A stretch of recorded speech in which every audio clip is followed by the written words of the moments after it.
Ela é muito grande.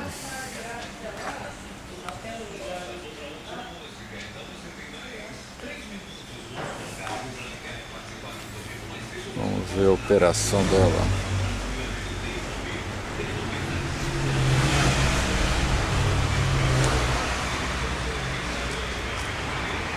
Máquina de brunir camisa dos motores GE das locomotivas.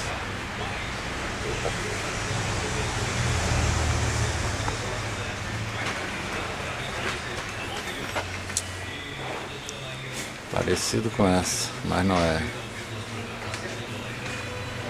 Máquina para retificar sede de cabeçote.